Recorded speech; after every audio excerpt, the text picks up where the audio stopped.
ଓମ୍ ସାଇରାମ। ଆଜିର ସାଇ ସନ୍ଦେଶରେ ବାବା କହୁଛନ୍ତି, ମୋର ପ୍ରିୟ ସନ୍ତାନ, ତୁମେ ଯେଉଁ ଫୁଲ ଗଛ ଗୁଡ଼ିକ ଲଗେଇଛ ସେଥିରେ ତୁମେ ପାଣି ଦେବାରେ ଅବହେଳା କରୁଛ, ଯେଉଁଥିପାଇଁ କି ଫୁଲ ଗଛ ଗୁଡ଼ିକ ସବୁ ନଷ୍ଟ ହେଇଯାଉଛି। ସନ୍ତାନ, ତୁମେ ଯଦି ଫୁଲ ଗଛ ଏତେ ଖୁସିରେ ଆଉ ଯତ୍ନରେ ଲଗେଇଛ, ତାହେଲେ ତାଙ୍କ ଜୀବନକୁ କାହିଁକି ମାରୁଛ ସନ୍ତାନ? ତାଙ୍କର ବି ତ ଜୀବନ ଅଛି। ମଣିଷ ଯେମିତି ପାଣି ପିଇଲେ ସୁସ୍ଥ ରୁହନ୍ତି, ସେମିତି ଗଛର ବି ଜୀବନ ଅଛି। ଗଛ ମୂଳରେ ପାଣି ଦେଲେ ଗଛ ବି ସୁସ୍ଥ ରୁହେ।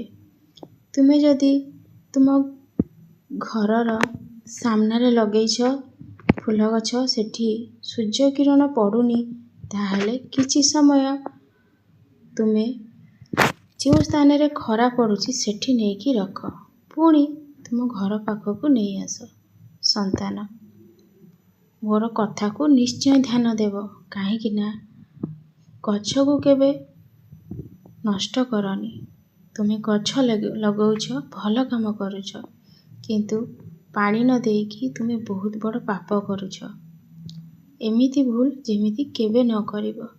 ଯଦି ତୁମେ କରିପାରିବନି ତ ଆରମ୍ଭରୁ ହିଁ ସେ କାମ କରନି। କିନ୍ତୁ ଯଦି ତୁମେ ଗଛ ଲଗେଇଛ, ତାହେଲେ ତୁମେ ତାହାର ଯତ୍ନ ନିଅ।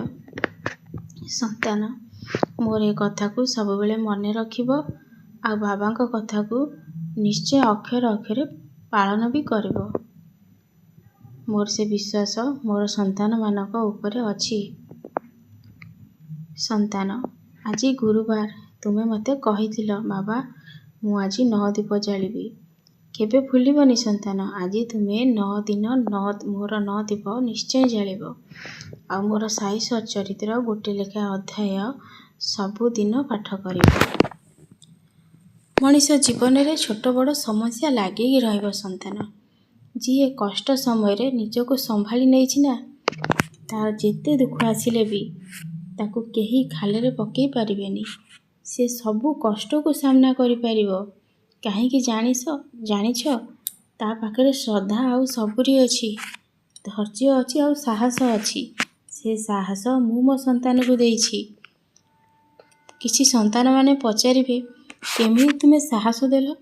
ସନ୍ତାନ, ମୁଁ ସମସ୍ତଙ୍କୁ କହିଛି, ମୋର ମନ୍ତ୍ରକୁ ନିରନ୍ତର ଜପ କର ବିଶ୍ୱାସର ସହିତ। ମୁଁ ସମସ୍ତଙ୍କୁ ଶକ୍ତିଶାଳୀ ବନେଇ ଦେବି। ଯେଉଁଥିପାଇଁ କି ମୋର ଗୋଟେ ସନ୍ତାନ ଜୀବନରେ ବହୁତ କଷ୍ଟ ଆସିଛି, ବହୁତ ଦୁଃଖ ଆସିଛି, କିନ୍ତୁ ସେ ସାହସ କେବେ ବି ହରେଇନି। ସବୁ କଷ୍ଟକୁ ସେ ସାମ୍ନା କରିଛି। ସେଥିପାଇଁ ତ ମୋ ସନ୍ତାନ ଆଜି ଜିତିଛି।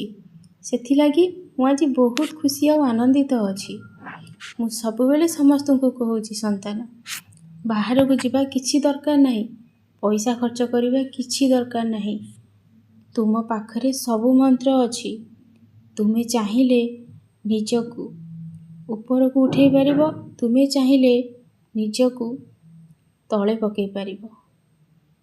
ତୁମେ କୋଉଟାକୁ ନିଜର କରିବ କୁହ ସନ୍ତାନ? ଅତୀତ କଥାକୁ ଭାବିକି ବର୍ତ୍ତମାନ ଜୀବନକୁ ନଷ୍ଟ କରନି। ଯାହା ଘଟି ସାରିଛି ସେଇଟା ଈଶ୍ୱରଙ୍କ ଇଚ୍ଛା ଥିଲା ବୋଲି ଭାବିନିଅ। ଏବେ ଯାହା ଘଟୁଛି ସେଇଟା ଈଶ୍ୱରଙ୍କ ଇଚ୍ଛା ବୋଲି ଭାବ। କାହିଁକି ଭାବୁଛ ଯେ କଳିଯୁଗରେ ଭଗବାନ ନାହାନ୍ତି? ଭଗବାନ ସବୁବେଳେ ପାଖରେ ଅଛନ୍ତି। ତୁମେ ବିଶ୍ୱାସରେ ଥରେ ଡାକିକି ଦେଖ।